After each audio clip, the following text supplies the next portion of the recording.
February 19, 1945.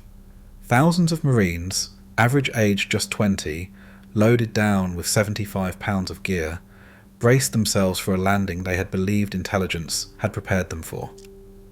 But everything they had been told was wrong. The beaches at Iwo Jima were not sand, they were black volcanic ash, and the enemy waiting for them was almost twice as numerous as expected.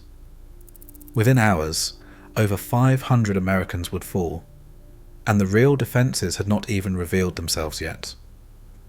What would it take to survive this first day, and how did it feel when hope gave way to something far darker? Below decks, the air was thick and stale, packed with the sweat and nerves of young men who barely fit in the narrow bunks.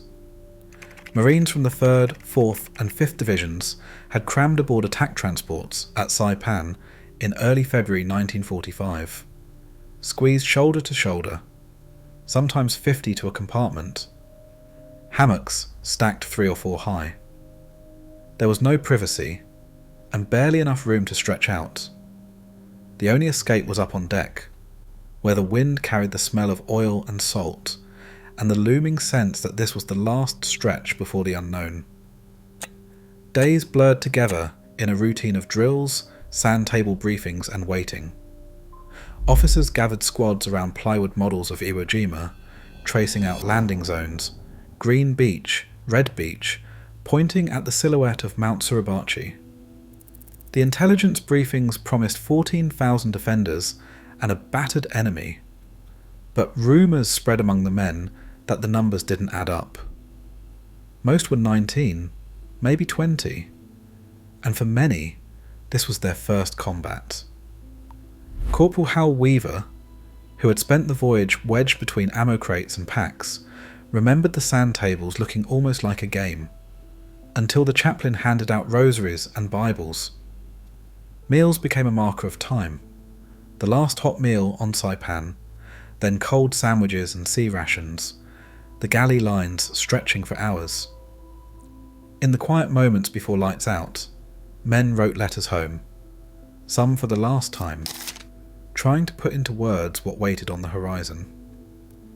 The optimism that clung to the rehearsals faded as the convoy drew closer to Iwo Jima. Even the bravest jokes grew thin in the heat and dark, as the island's outline appeared on the map room wall and the real countdown began. February 1945. At 0900 hours, the ramps dropped and the first wave hit the shore. Black volcanic ash swallowed boots and knees, pulling men down with every step. The weight of 75 pounds of gear, M1 Garand, ammo, grenades, entrenching tool, dragged at shoulders already slick with sweat. Robert Bates, a 19-year-old rifleman, stumbled off his amphibious tractor and felt the sand suck at his feet like quicksand. There was no cover. The air was thick with sulphur, and the only shelter came from the hulks of burning LVTS and the bodies of Marines already sprawled across the beach. The silence didn't last. Within minutes, Japanese guns opened up from the terraces, 15-foot walls of ash and rock that rose in steps above the landing zone.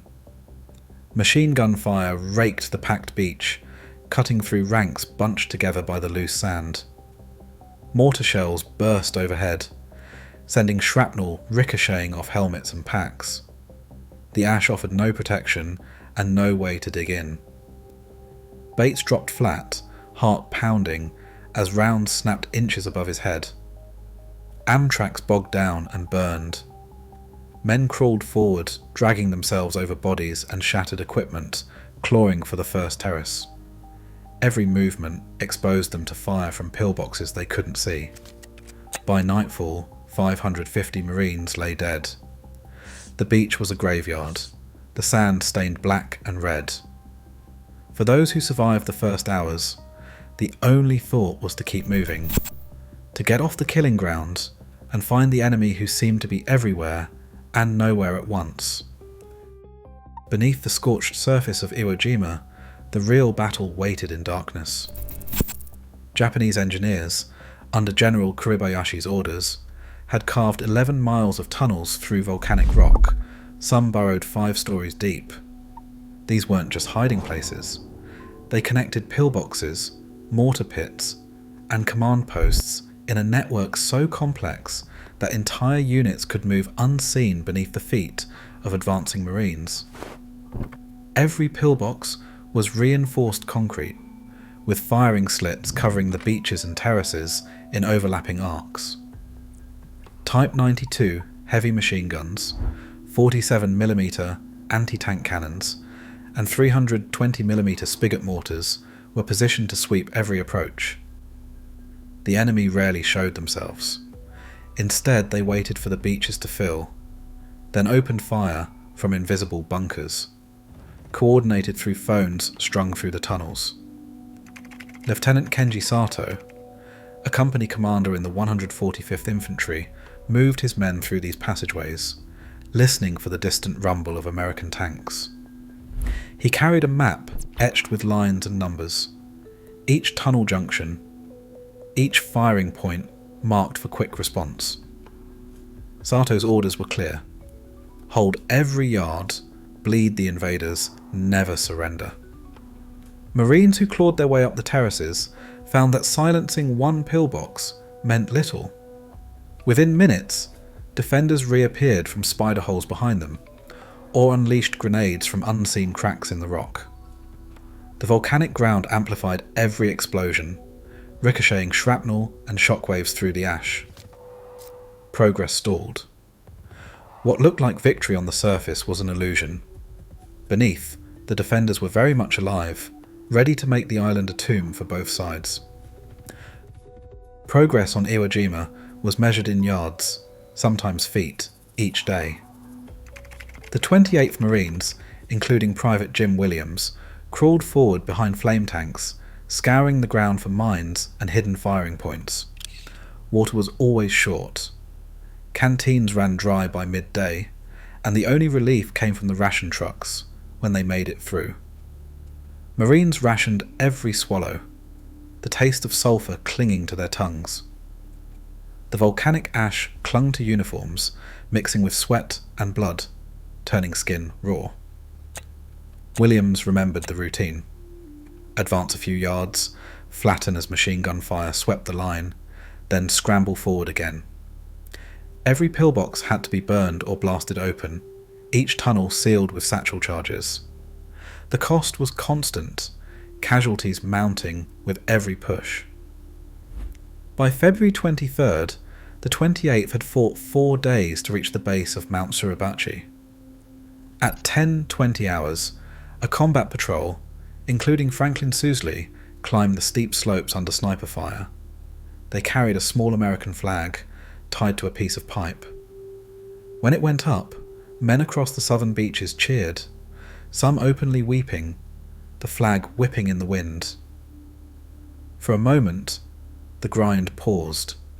Every Marine could see what they were fighting for. Sousley stood with the others for the famous photograph, but the battle was far from over. 3 of the 6 men in that photo would be dead before the island was declared secure. The northern 2/3 of Iwo Jima, a maze of tunnels and fortified ridges, still waited ahead. Hill 382 earned its name as the island's deadliest ground. Companies that landed with 200 men now counted 50. The 25th Marines attacked through a maze of shattered rock, each yard swept by machine gun and mortar fire from bunkers hidden on the reverse slopes. At dusk, Japanese infiltration parties crawled through the ruins, tossing grenades into foxholes, stabbing in the dark, vanishing before dawn. Captain Robert Dunlap, commanding what was left of F Company, crawled forward alone under fire, radio in hand, calling artillery onto enemy pillboxes only yards ahead. He watched friends fall beside him. By midnight, his unit was down to a handful, every survivor bloodied or deafened. The ground shook all night, tracers cutting the blackness, no safe place to sleep or even crouch. By sunrise, the Marines were still holding, but Hill 382 remained a furnace that burned through men faster than any advance could replace. Aid stations on Iwo Jima were never far from the front, but even a few hundred yards could feel like a world away. Marines dragged the wounded through black ash, sometimes using shattered stretchers or just their own arms, while shells burst close enough to rattle teeth.